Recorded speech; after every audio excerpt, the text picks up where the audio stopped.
Well, as Beanie for Brain Cancer round wraps up in the NRL, today we pay tribute to one of the true warriors. For 5 years, Cass Bennett battled brain cancer. Last year, she even completed the big trek from Sydney all the way to Newcastle. But tragically, 5 weeks ago, she lost her battle. And her husband, Daniel, has been brave enough to share their story. Well, Daniel, you had such a beautiful journey with Cass, married for 11 years, and you've got 2 beautiful boys. Take me back to the very beginning when you first met her. We actually met at a trivia night through mutual friends. It was a funny story. Cass actually thought I was somebody else, so she kept calling me Nick. Anybody who knew Cass, she had a very boisterous laugh, and I just remember her laughing. I thought, oh, there's something about her. We moved in together really quickly. It was like after 6 months, I think. It just, the stars aligned, and like young people do, overseas holidays and horse races in Melbourne all the time. Like, we were just living a really good life. Cass was so fit and was a former athlete even, so it must have come as such a shock when, at just 38 years old, she got diagnosed with brain cancer. Yeah, that was really hard for both of us, but Cass in particular, to come to terms with. Like, she really didn't drink, she didn't smoke, like lived a really, really good and sort of wholesome life. And then I remember getting a phone call at about 3 o'clock in the afternoon saying, Daniel, you need to come in and meet us at the GP, she wants to talk to us. She sat us down and gave us the news, and we both just sort of looked at each other and like, just couldn't comprehend that like it was real. Like, yeah, it was probably one of the worst days of our lives.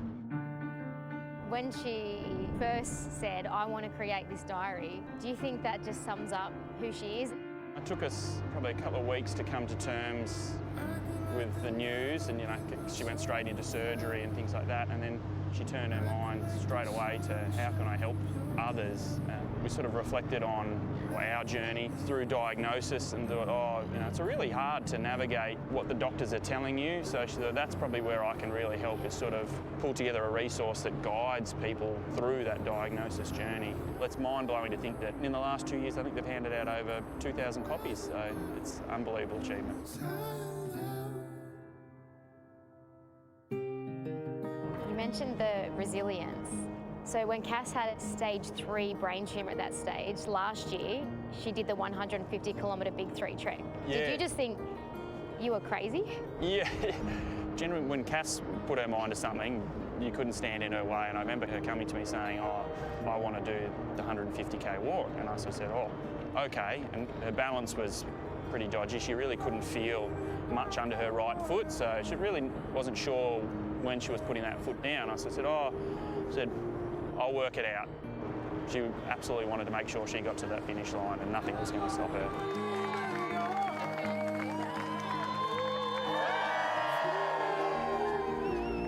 Life was starting to feel good again. The kids were getting a bit older and we could start to enjoy life, and then that all changed again sort of November or December last year.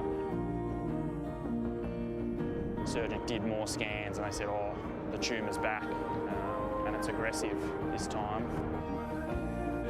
And I just remember looking at Cass. She looked at me and it was just like tears. Like, I've never been much of a crier, and like I couldn't stop. We had the boys with us, and of course they're like, "What's wrong?" I said, "Well, we've just been told Mum's going to die now." It was palliative care, and she passed away within a week.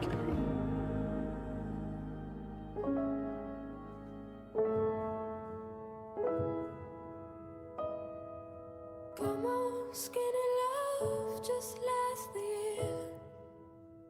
That last week, it was really, really beautiful. It was immensely sad, but just beautiful at the same time.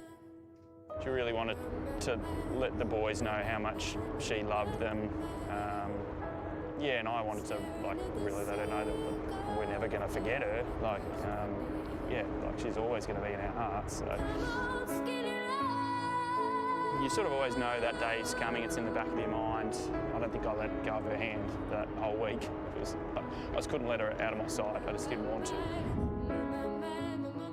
It literally just squeezed the life out of her.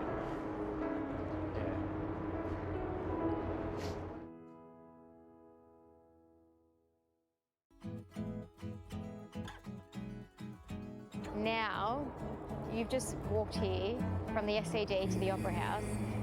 How determined are you to keep Cass's legacy going and keep helping others that have been really hurt by this disease? It's what I have to do now. Like there's no other choice. It wouldn't be fair to Cassandra. She poured her heart and soul into trying to do what she could to make patients' lives better. And for everyone listening at home, why is it so important to get involved and to help support the Mark Hughes Foundation?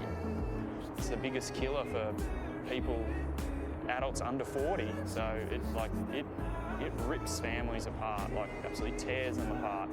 So I implore people to get out and donate, be generous, because you never know. Like it could happen to somebody in your family or somebody you know. We've just got to find a cure, no matter what.